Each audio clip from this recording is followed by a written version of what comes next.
the 20th and the 17th. To me, it's a little hot and humid. That's fine. This is Home Plate Plaza. We have 6 ways the general public can come into the ballpark. This is the one with the most entrances. Come through here, up our grand staircase, escalator, elevator, turn to the right, boom, you're right behind Home Plate. Now, one of the great features here is our water wall. We have over 4,200 gallons of water to get pumped up to the top and cascading down the wall, down the steps, and get recirculated. It's about a 2-hour cycle. When it gets dark at night, the lights shine up and they catch the white waters that comes down. And we also clean the interlocking SD logo on the side of the wall, so it's not uncommon to see people using that as a backdrop for photographs. It's on right now. Right over here, we have the uniforms the Padres wear. Our home uniform, white pants, white top, Padres across the chest. The road uniforms, the grays with San Diego across the chest. The lettering they use here is the exact same lettering they used on the 1936 Padres when they first came to San Diego. And then we have the alternative top. Every team has a second top that they wear. Ours is blue with interlocking SD logo. And then every Sunday home game, the Padres wear their camouflage. So if you were here yesterday, you saw them wearing these uniforms. The only other time you'll see them wearing something differently, like they did also on this homestand, is when they choose to do a retro uniform for one reason or another, which happens a few times during the year. Any thoughts or questions?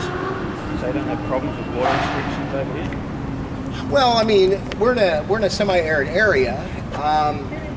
I don't know what type of, water's not inexpensive, so I'm sure whatever budget they have, evaporation-wise or otherwise, they built it in. But as far as restrictions, no. I mean, during a baseball game, you see it turned on. Right now, it's not on to save water or electricity, of course, but generally speaking. Right here also, you get to see the 3 main colors we use throughout the ballpark. First one we have, we call Padre Gold. See the beautiful sandstone that's on the facade throughout the ballpark? That was brought in to match the cliffs you'll find if you go down the beach areas around San Diego. We have 150,000 square feet of it throughout the ballpark. The second color we have, we call nautical white. For the sails on the sailing ships on the harbor and the bay, you'll see the steel infrastructure of the ballpark is the white color. And the final color we have, we call Pacific Blue for the Pacific Ocean we're so close to. And the blues are used on the seats and the signage and on the batter's eye and places like that. So that's how they incorporated into the logo, the uniform, and the ballpark itself. Any thoughts? Questions? I don't know. It seems kind of hot to me. Oh, yeah. Let's head back on. I'm whipping out on you guys from the desert. This on over there. So better to be in here now.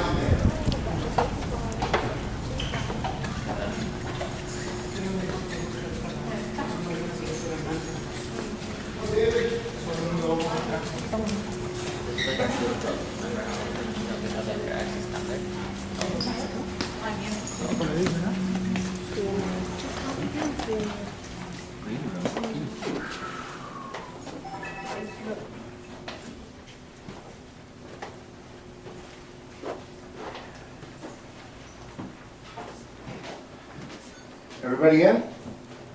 This is our green room. If you're going to throw out a first pitch, sing the national anthem, or do something else that is a pre-game activity, the green room would be the place you would wait, maybe prep, if you're on the lawn cart or something, and then when it's your turn to go down to the field, you go down to the field and do your thing, come back here if you need to, and then, obviously we give you tickets to the game so you can watch it. Now the photographs you see in this room are some of the more famous people who have done one of those activities. The very, very first pitch thrown here at Petco Park, ex-President Jimmy Carter, friends of the owner. The very first national anthem sung here, San Diego native son Jason Mraz. A few other people you might recognize. Our current commissioner of baseball, Bud Selig, grimacing as he tries to get the ball over home plate. The late, great Junior Seau. Ed Kournikova, the tennis player. Down here, Samuel L. Jackson, the actor. Roger Staubach, the quarterback. On this side over here, you got Andre Dawson, you got Trey from Green Day, Steve Garvey, Kobe Calais, the singer, Manny Pacquiao, the boxer. Right here, Phillip Rivers, the Charger quarterback. There's Rey Mysterio over here. Rey Mysterio, the Mexican wrestler, absolutely. On this side over here, you got Shaun White, the snowboarder. Underneath them, Gaylord Perry, Franco Harris, Shauna, no. How about, anybody here see a movie, A League of Their Own? Well, Lefty Hollomeyer is a woman who really actually played during that time frame. So she was part of that era as far as that's concerned. So how many people think, you know, I could sing the national anthem, get out there in front of 30,000 and change and bump that sucker out? Easy. It's an easy song, right? Come on. No takers? Really. How about throw out a first pitch? Now, first pitch, you know, come on, you know, 60 feet, 6 inches, you can do that, right? You know, the rule of the first pitch is don't bounce it, get it to the plate, right? Which is why I can appreciate what Walter Buck did. He said, there you go, Dave Roberts. Let's head on out this way. How far is it now? Just Picking up? 12 inches. Pitching on is 12 inches high, Or the 60 feet, 6 inches from the rubber to the front of the home plate.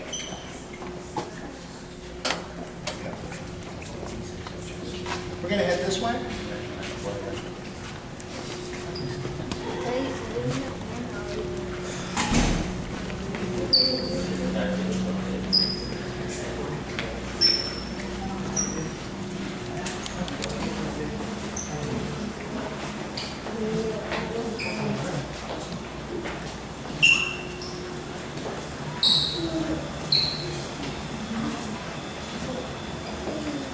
This is our Alexis Home Plate Club, the private club for the people who have the tickets right behind home plate.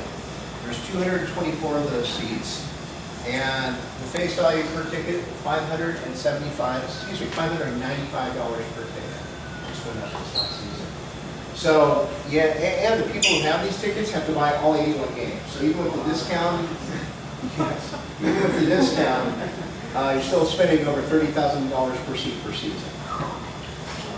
You cannot buy these seats at our box office because all 224 of them are sold with a waiting list. So occasionally you might find them on StubHub for sale if somebody wanted to put them up that way, but otherwise, the best way to just hang out at the VIP gates.